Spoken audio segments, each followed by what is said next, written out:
السر اللي في المدينة اللي هتستضيف كأس العالم 2030. هنجرب أشهر سوق في المغرب ونصلي الجمعة في غدير ونشوف البحر اللي الناس كلها بتتكلم عنه. بس قبل ما نطير حابب أقول لكم إن دي أول تجربة ليا تماما في عمل فلوجات السفر، عشان كده أنا محتاج رأيك عشان أعرف إيه اللي عجبك وإيه اللي محتاج تعديل. شايفين المربعات دي الصوبات الزراعية هناك ممتدة بشكل هندسي عجيب. وصلت المطار وأنا أصلا كنت مسافر خفيف خفيف. معايا شنطتي لسه واصلين أغادير أهو الحمد لله، بس أنا حاسس إن أنا اتضحك عليا. بص أغادير بالكاف مش بالغين، فمش عارف بقى بدايتها كده. يلا هنكتشف إن شاء الله حاجات كتير مع بعض.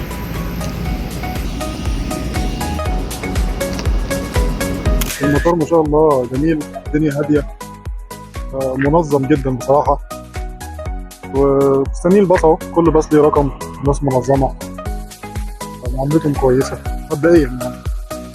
بص كده تحس ان الاجواء هادية، ولا يمكن عشان احنا حوالين المطار، هنشوف.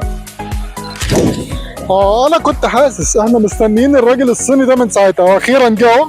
فالمفروض ان شاء الله هنمشي شوية الظل دول مع شوية الهوا حلوين، ان شاء الله تبقى اجازة حلوة ان شاء الله ان شاء الله. طرق ما شاء الله منظمة وصاينات في كل حتة، حاجة عالمية بصراحة. أنا فوجئت بمناظر الخضرة الجميلة دي، هي بداية موفقة الحمد لله. بس طبعا أول يوم أنا كنت خلصان خالص تعبان جدا طبعا، مفيش شاي لأن الفندق ما كانش فيه شاي. رحت جبت شاي. تاني يوم بقى معلم عشان ايه الاستشفاء، فتقضيها في الفندق وبعدين تفهم الدنيا، تخرج بره تتمشى كويس. لما انا اخترت الفندق عشان انا مسافر لوحدي، اخترت فندق فيه انيميشن، زي ما بتشوف كده بتلاقي العاب جميله، تبدا انتجريت مع الناس، تبدا تتعرف عليهم وتخش في الاجواء على طول يعني. فده السبب الرئيسي لاختياري فندق فيه انيميشن. طبعا لازم كمصري تقوم رازع الإف اللذيذ في أول يوم. بص بقى احنا ايه دخلنا في الجد وهنروح لسوق الأحد. كبير شكله كبير. انا ما كنتش بصراحة يعني متحفز ان انا اروح السوق دوت، بس قلت اروح ازوره. بصراحة انبهرت جدا جدا جدا، لقيت فيه حرفيا كل حاجة فعلا. هدايات تلاقي، ادوات منزلية تلاقي، اي حاجة مغربية مش مغربية، ادوات كهربائية، كل حاجة. من سوق الاحد صراحة كانت تجربة حلوة قوي. اتكلم مع الراجل اللي كان بيصلح لي الساعة، قال لي ان سوق الاحد ده اكبر سوق في افريقيا.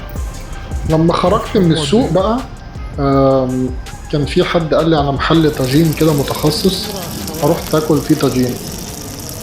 قلت اصور برضو ليكوا الشوارع كده وانا ماشي عشان تبقى واخد خلفية كاملة على الحياة في أغادير.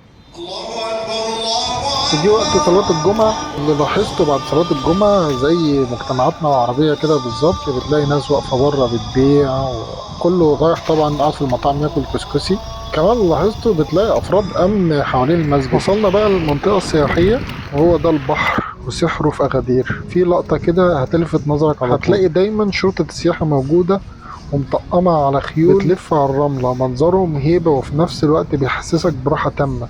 هنا بجد دايما هتحس بالأمان إن شاء الله. عشان تشوف اثنين من أهم الأنشطة اللي بتمارس في أغادير، وهي ركوب الخيل على البحر وزيارة بارادايس بادي.